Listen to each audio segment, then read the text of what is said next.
Hi friends, welcome to Shruti story world. ఈరోజు కథ వచ్చేసి మూడు ముళ్ళ బండం పార్ట్ 2. రక్షిత్ మరియు ఆకాష్ ఇద్దరు కంపెనీ పని మీద మాట్లాడుకుంటూ ఉంటారు. కంపెనీ ఓపెనింగ్ రోజు మీడియా వాళ్ళు కూడా వస్తారు. అప్పుడు మన కుటుంబాన్ని వాళ్ళందరికీ పరిచయం చేయాలని భావిస్తాడు. కానీ ఆకాష్, నేను నా భార్యని ఎక్కడికి తీసుకురాను అని చెప్తాడు. రక్షిత్ ఆ మాట వినగానే, ఆమె నీ భార్య, ఎందుకు ఆమెనలా ద్వేషిస్తున్నావు? ఆమెను మంచిగా చూసుకోవాల్సిన బాధ్యత నీదే అని అంటాడు. అని అనగానే ఆకాష్ ఆలోచన ప్రస్తావించినప్పుడు అతను స్నేహాన్ని ఎక్కడికి తీసుకెళ్లాలని ఖచ్చితంగా నిరాకరిస్తాడు. బాల్లో ఆకాష్ మరియు రక్షిత్ మద్యం తాగడం చూసి స్నేహ కంగారు పడుతుంది. ఆకాష్ మత్తులో తనపై దాడి చేస్తాడేమో అని భయపడి ఆమె తన గదిలోకి పారిపోతుంది. ఏమాత్రం సంకోచించకుండా స్నేహ చడుక్కున పైకి లేచి అతని ప్యాంటు బెల్టును విప్పటం మొదలుపెడుతుంది. అప్పటి వరకు చూడని ఆకాష్ కళ్ళు ఆమె మనిషి వ్యక్తి మాట్లాడకుండా పెద్దగా అరుపులు మొదలుపెట్టింది. ఏ ఏ ఏ ఏం చేస్తున్నావు చెప్పు, నా ప్యాంట్ వదిలేయ్.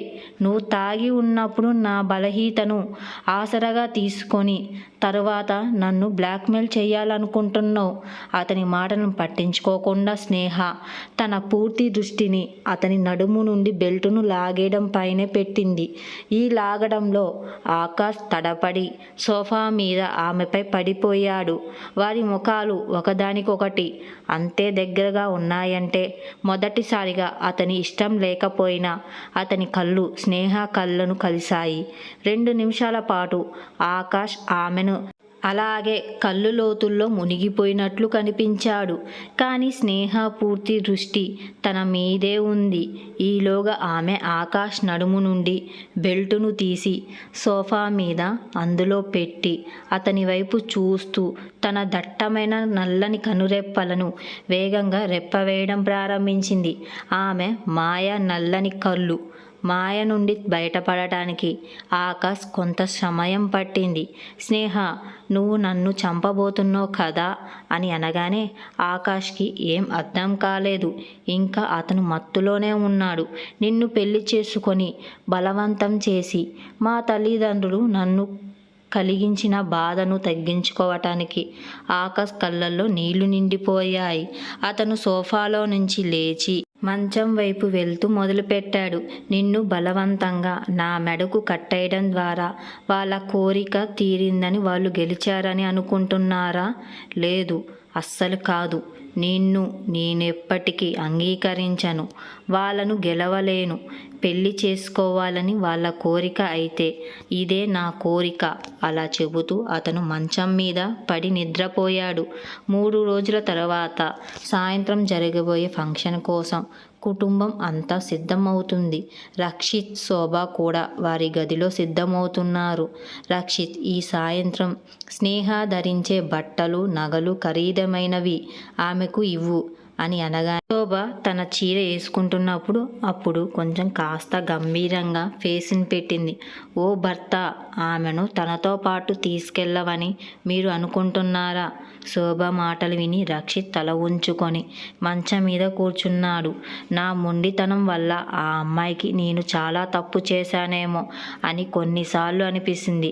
ఎప్పటికైనా ఆకాష్ ఆమెను భార్యగా స్వీకరిస్తాడేమో అనుకుంటాడు. శోభ రక్షిత్ భుజం మీద చెయ్యి వేసి కూర్చోండి. శోభ, లేదు, నువ్వు ఏ తప్పు చెయ్యలేదు. నాకు ఆమె నచ్చలేదు. కానీ స్నేహ మన ఇంటికి వచ్చినప్పుడు నుండి ఆకాష్కు ఇంతకంటే ప్రేమగల భాగస్వామి దొరకదని నాకు అనిపిస్తుంది. మరియు మీ ప్రియమైన కుమారుడు త్వరలోనే ఈ విషయాన్ని అర్థం చేసుకుంటాడు. అతను ఆమెతో ఇలాగే ప్రవర్తిస్తూ ఉండాలి. శోభ రక్షిత్ చెయ్యి పట్టుకొని, ఏమీ ఆలోచించమాకు. మనం మన కోడల్ని ప్రేమించడానికి ఇక్కడున్న అన్నీ ఉంటుంది. శోభ ఒక బ్యూటీ పార్లర్కు ఫోన్ చేసి అక్కడ అసిస్టెంట్ని పిలిచి స్నేహాన్ని సిద్ధం చేయమని చెప్పింది. సాయంత్రం అందరూ స్నేహ కోసం సిద్ధంగా ఎదురు చూస్తున్నారు. ఆకాష్ పని నుండి రాబోతున్నాడు. సెలూన్లో పనిచేసే ఆమె స్నేహాన్ని కిందికి తీసుకువచ్చింది. సాధారణమైన ఊదా తెలుపు రంగు పూలు మరియు ఆరెంజ్ కలర్ చీర కట్టుకొని జుట్టును అందమైన బంగ్ అలంకరించుకున్న స్నేహ తన అత్తగారించిన పల్చని వజ్రాల హారాన్ని ధరించింది. దానికి సరిపోయిచ్చే పోగులు, చేతులకు వజ్రాల గాజులు వేసుకుంది. ఆమె ముఖానికి చాలా తక్కువ అలంకరణ ఉంది. పాకెట్లో ఎర్ర కుంకుమ, నుడిటిపై మెరిసే ఊదా రంగు బొట్టు పెట్టుకుంది. స్నేహ ఇప్పుడు నిజంగా ఉన్నత సమాజానికి చెందిన చక్కగా తయారైన ఇంటి గృహిణిలా కనిపించింది. ఆమె నోరు విప్పితే తప్ప ఎవరు ఆమెను పల్లెటూరి అమ్మాయి అని పిలవరు. శోభ కారు దిగగానే స్నేహ మెడ వెనక కాటుకతో తిలకం దిద్దుతుండగా ఆమెను పొగడటం మొదలుపెట్టింది. స్నేహ ఎంత అందంగా ఉంటే అర్బన్ చూపు కూడా ఆమెపైనే నిలిచింది. కానీ అతను తల వంచి మళ్ళీ ఆమెను ఆట పట్టించడం మొదలుపెట్టాడు. ఈరోజు ఎవరో ఒక హత్యకు గురవుతారు అని స్నేహ వైపు అతను అన్నాడు. ఎవరిది? స్నేహ అమాయకంగా కళ్ళు పెట్టగా చూసుకొని అడిగింది. అంటూ అర్బన్ విచారంగా ముఖం పెట్టి అదుపులో ఉంచి వస్తున్న ఆకాష్ వైపు చూపించాడు. అందరి సిద్ధంగా ఉన్నాడు. ఆకాష్ కోసం ఎదురు చూస్తున్నారు. అతను రాగానే రక్షిత్ అందరి కారులోకి ఎక్కమన్నాడు. ఆకాష్ స్నేహాన్ని చూడగానే అతనికి పిడుగుపడినట్టు అనిపించింది. ఆమె రెడీ అయ్యాక ఎక్కడికి వెళ్తుంది అని ఆకాష్ కోపగించాడు. ఆమె మనతో వస్తుంది అని రక్షిత్ చెప్పాడు. దానికి అక్కడ ఉండాల్సిన అవసరం లేదు. అందుకే దాన్ని నాతో పాటు తీసుకెళ్తున్నాను. నేను ఆమెను ఎక్కడికి తీసుకెళ్లను. వెంటనే వెనక్కి వెళ్ళమని చెప్పాడు. ఆమె వస్తుంది. మీరే ఆమెను మీ భార్యగా చెప్పుకోమని చెప్పారు. కానీ ఆమెను మన కోడలిగా చేసుకోవచ్చు కదా. చాలా బాగుంటుంది. ఆకాష్ కోపంగా చప్పట్లు కొట్టడం మొదలుపెట్టాడు. అది మంచిది. ఆమెను తీసుకెళ్ళండి. తప్పకుండా తీసుకెళ్ళండి. మీ కోడలేమే తీసుకెళ్ళండి. నేను రాను అని చెబుతూ అతను కోపంగా తన గదిలోకి వెళ్ళిపోయాడు. ఆకాష్ ఆగు. ఆకాష్ అని రక్షిత్ గొంతులో కోపం నిండి ఉంది. నువ్వు ఇప్పుడే తిరిగి రాకపోతే అర్బన్ కంపెనీకి మేనేజింగ్ డైరెక్టర్గా పెట్టనిస్తాను. నిన్ను తొలగిస్తాను. ఆ మాటలు వినగానే ఆకాష్ అడుగులు ఆగిపోయాయి. కళ్ళల్లో నీళ్లుతో అతను వెనక్కి తిరిగాడు. ఒకప్పుడు నన్ను వ్యాపారం నుండి వెళ్ళగొడతానని బెదిరించి ఒక పల్లెటూరి అమ్మాయిని నా మెడకు బలవంతంగా కట్టేశారు. ఇప్పుడు మళ్ళీ అదే బెదిరింపు. ఈరోజు నేను ఆ బెదిరింపుకు లొంగిపోతే నా జీవితాన్ని నాశనం చేస్తారు. మీరు నాతో తల వంచడానికి ప్రయత్నిస్తే ఉంటారు. మీరు అర్బన్ను మేనేజింగ్ డైరెక్టర్ చేయాలనుకుంటున్నారు కాబట్టి చెయ్యండి. నేను 15 నిమిషాల్లో మీకు నా రాజీనామా పంపిస్తాను అని అనగానే నువ్వు నా మాట విను అని శోభ అతన్ని ఆపుతుంది. అర్బన్ పూర్తిగా నేను మేనేజింగ్ డైరెక్టర్, నాకు మేనేజ్మెంట్ అనే పదమే తెలియదు. నేను విద్యుత్ వెనక కూర్చొని అతని కాపీ చేసి పరీక్షల్లో అతి కష్టం మీద పాస్ అవుతాను. ఈ వ్యాపారాన్ని నేను ఎంతకాలం నిర్వహిస్తూ ఉంటాను. ఇప్పుడు నేను మా అన్నయ్యని ఒప్పించాలి. లేకపోతే నాన్న వ్యాపారం అన్నీ నా తలకి మీద వేలాడదీస్తాడు. ఒక మూలన నిలబడి ఉన్న స్నేహ కాటుకతో అలంకరించుకోబడింది. ఆ నిండు కళ్ళతో కన్నీళ్లతో నిండిపోయింది. ఆకాష్ మాటల గురించి ఆమె ఇంతకు ఎప్పుడు బాధపడలేదు. కానీ ఈరోజు పని వాళ్ళతో సహా అందరి ముందు ఆకాష్ ఎంతగానో అవమానించాడు. రక్షిత్ శోభ వైపు చూడకుండా ఆమె తన అమ్మమ్మ గదిలోకి పరిగెత్తి ఆమె ఒడిలో తల దాచుకొని ఏడవడం మొదలుపెట్టింది. మన బంగారు పక్షికి ఏమైంది? అది ఇక్కడే ఉందా? మీరు దాన్ని చూశారా? స్నేహ నువ్వు చాలా బాగున్నావు అని చెబుతూ అమ్మమ్మ ఆమె అందమైన ముఖాన్ని తన చేతిలోకి తీసుకుంది. ఏమైంది? ఎందుకు ఏడుస్తున్నావు? తాబేలతో ఎవరైనా ఏమైనా అన్నారా? పక్షి ఎక్కడా అని స్నేహాన్ని నవ్విస్తూ అమ్మమ్మ అంటుంది. అమ్మమ్మ మాటలు విని స్నేహ చిన్నపిల్లల 2 చేతులతో కన్నీళ్లు తుడుచుకుంటూ అమ్మమ్మ చీకువ ఎవరు అని అడిగింది. ఏమి? భర్త. అందరూ ఆకాష్ చిన్న కొడుకు అని చీకు అని పిలుస్తారు. ఇప్పటి వరకు ఏడుస్తున్న స్నేహ తన అమ్మమ్మ మాటలు వినగానే కళ్ళు తుడుచుకొని ఇంకా తడిగానే ఉండగానే గట్టిగా నవ్వేసింది. నిజంగా అమ్మమ్మ, ఆకాష్ చిన్ననాటి పేరు చీకునా? అమ్మమ్మ స్నేహ ఆకాష్ నాటి కథలు చెప్పడం మొదలుపెట్టింది. స్నేహ తన అమ్మమ్మ ఒడిలో సంతోషంగా తలపెట్టి చిరాకుగా ఉన్న తన భర్తను చూస్తూ ఉంది. తన చిన్ననాటి అల్లరి చేష్టలు కట్టలు వింటూ ఆమె నవ్వింది. కింద ఏం జరిగిందో ఏమాత్రం గుర్తులేనట్టుగా ఆమె తన కష్టాలన్నిటినీ మర్చిపోయింది.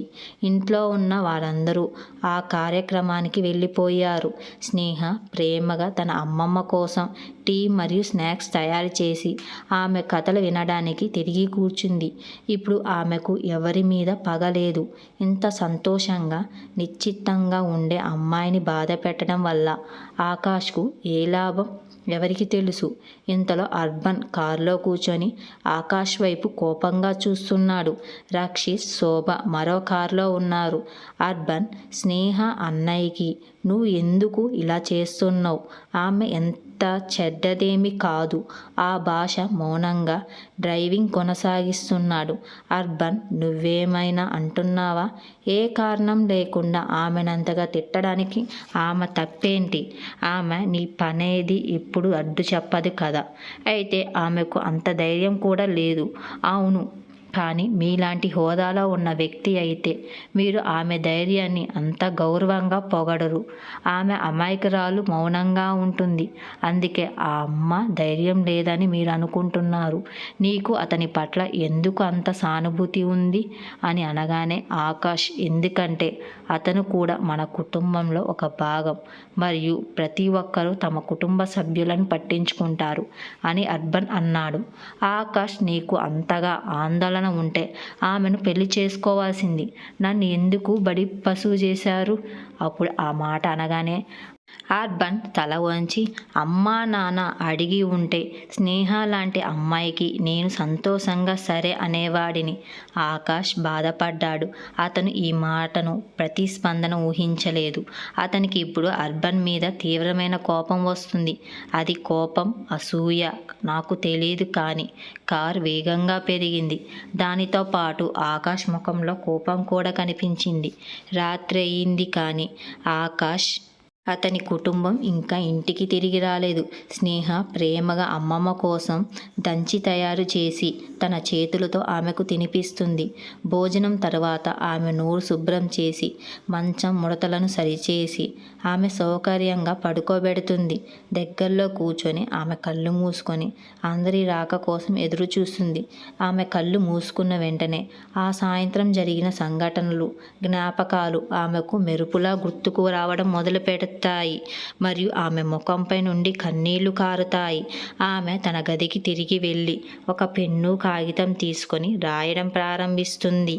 కొంత సమయం తరువాత కుటుంబం రాత్రి ఆలస్యంగా తిరిగి వస్తారు. అందరూ బయట భోజనం చేశారు కాబట్టి వారు తమ గదిలోకి వెళ్ళిపోతారు. ఆకాష్ తన గదికి తిరిగి వచ్చి స్నేహాన్ని చూసేసరికి కనీసం భోజనం చేయకుండా సోఫాలో నిద్రపోతూ ఉంటుంది. అతను భోజనం చేశాడు కానీ ఆ విషయం ఆకాష్కు ఏమాత్రం పట్టిస్తుంది.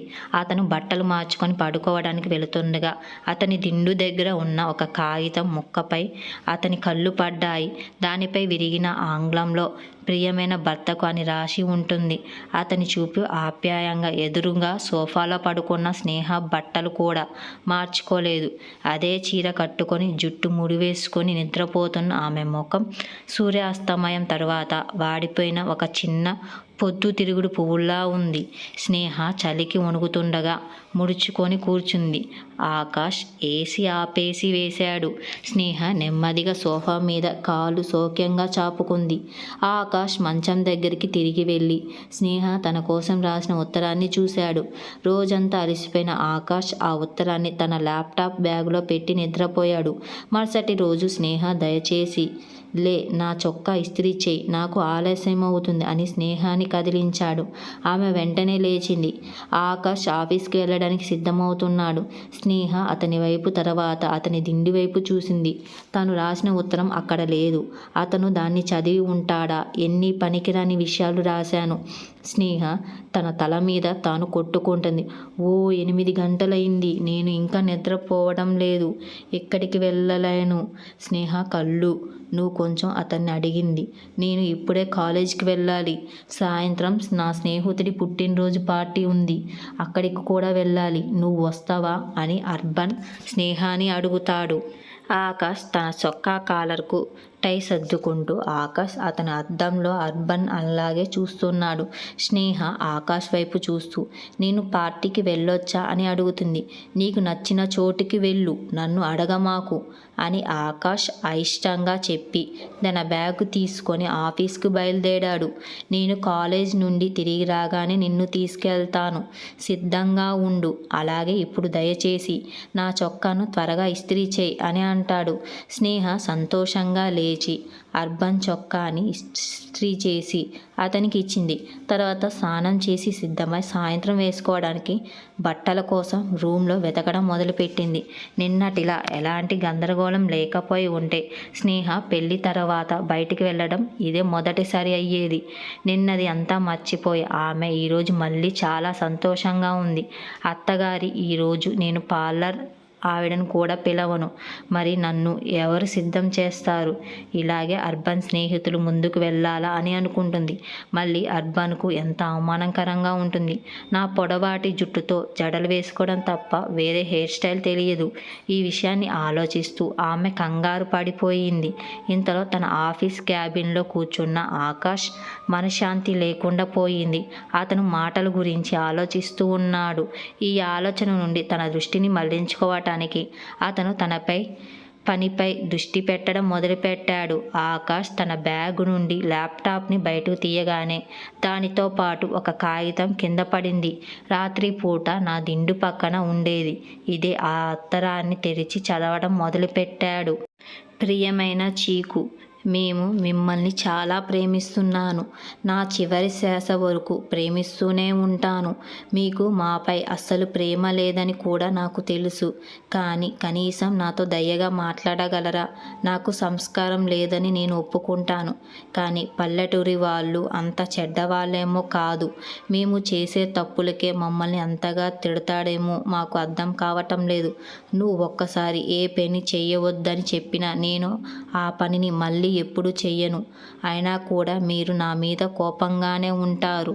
మీకు నా మీద కోపం వచ్చినప్పుడు నన్ను గదిలోకి తీసుకువెళ్ళి దారుణంగా తిట్టండి.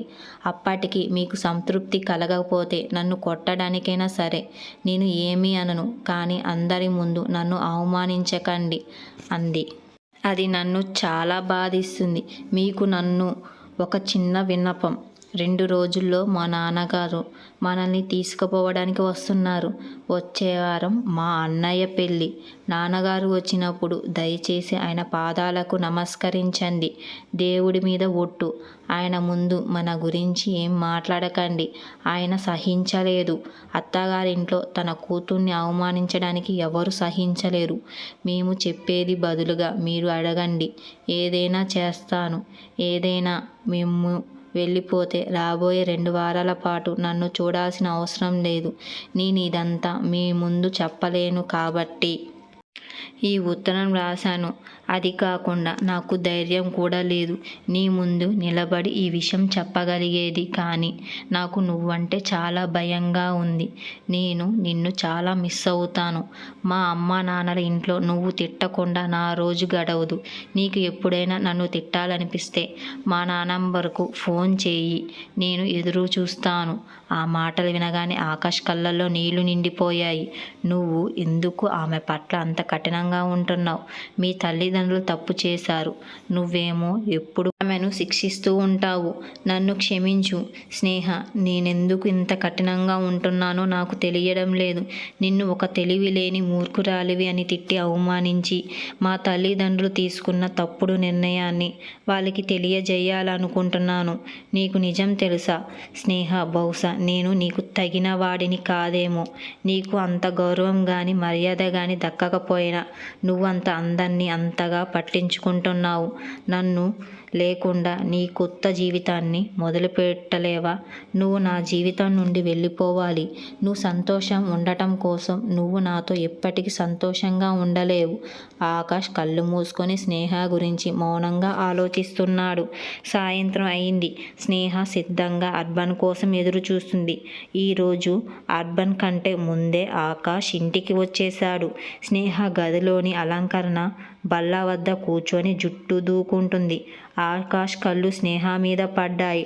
అతను ఆమెను తదేకంగా చూస్తూ ఉండి స్నేహ చీర లేత గులాబీ రంగు చీర మరియు నీలం రంగు ఎంబ్రాయిడరీ జాకెట్. స్నేహ అందమైన గులాబీ దేవతలా కనిపించింది. ఈరోజు ఆమె జడ వేసుకోలేదు. దాన్ని అదుపు చేయలేకపోయినా బదులుగా వదిలేసింది. ఆమె దట్టమైన నల్లటి జుట్టు నేలను తాకుతుంది. నుడిటిపై చిన్న నీలం రంగు బొట్టు, చేతులకు గులాబీ రంగు గాజులు, పాపిట వెనక వరకు ఎర్ర కుంకుమ. ఆమె నిజంగా ఒక రాజు కుటుంబానికి చెందిన యువరాణిలా కనిపించింది. ఆకాష్ ఎందుకు త్వరగా వచ్చాడని అడిగే ధైర్యం స్నేహకి కలగలేదు. ఆమె మౌనంగా అతని వైపు చూస్తూ ఉండిపోయింది. అతను అసలు ఆ లెటర్ని చదివాడో లేదో నాకు తెలియదు. నన్ను అలా ఎందుకు చూస్తున్నావు? వెళ్ళి నాకు కాఫీ తీసుకురా, చక్కెర కలపకు. ఆమె తన వైపు తదేకంగా చూడటం గమనించింది. ఆకాష్ ఆలోచనలో పడ్డాడు. సరే, నేను కాఫీ కోసం ఎవరికైనా ఫోన్ చేస్తాను. స్నేహ లేచి బయటికి వెళ్ళి కొనసాగింది. తాను చేసిన కాఫీ ఆకాష్కు నచ్చదని ఆమెకు తెలుసు. ఎందుకో దాన్ని ఎలా తయారు చేయాలో మీకు తెలియదా? స్నేహ అయోమయంగా అతని వైపు చూసింది. అతనికి ఏమైంది? అతను వచ్చినప్పటి నుండి మొదటిసారిగా కోపం తెంచుకోకుండా 2 వాక్యాలు మాట్లాడాడు. ఇంతకుముందు అతను అవును, కాదు, తప్పు మరేమీ మాట్లాడేవాడు కాదు. నీకు కాఫీ ఎలా తయారు చేయాలో తెలియదా? రా, నీకు నేను నేర్పిస్తా అని చెప్పాడు. ప్రతిసారి అతన్ని పని చేయకుండా ఆపేవాడు. ఆకాష్ స్నేహతో కలిసి వంటగదిలోకి వెళ్ళి ఆమెకి ఇష్టమైన కాఫీ ఎలా తయారు చేయాలో నేర్పించడం మొదలుపెట్టాడు. ఆ సమయంలో రక్షిత్, శోభ ఇంట్లో లేరు. అర్బన్ తిరిగి వచ్చినప్పుడు వంటగదిలో స్నేహ, ఆకాష్ కలిసి ఇంట్లోనే పని వాళ్ళలాగే. అతను కూడా ఆశ్చర్యపోయాడు. నిన్నటి వరకు ఇదే మనిషి తన భార్యతో తిట్టడం ప్రవర్తించాడు. ఈరోజు చూడండి, మా అన్నయ్య విచిత్రంగా ఉన్నాడు. కానీ లోపల వాళ్ళిద్దరిని వంటగదిలో ఇలా చూడటం అతనికి చాలా సంతోషకరంగా అనిపించింది. అర్బన్ వంటగదిలోకి వెళ్ళి వారి వెనక నుండి చెంపదెబ్బ కొట్టాడు. స్నేహ షాక్ అయింది. స్నేహ, ఈరోజు నువ్వు వచ్చావు, హీరోయిన్లా కనిపిస్తున్నావు అని స్నేహాన్ని పొగుడుతూ అర్బన్ అన్నాడు. అలాగే భయ్యా, మీరు అచ్చం ఆయనలాగే కనిపిస్తున్నాడు.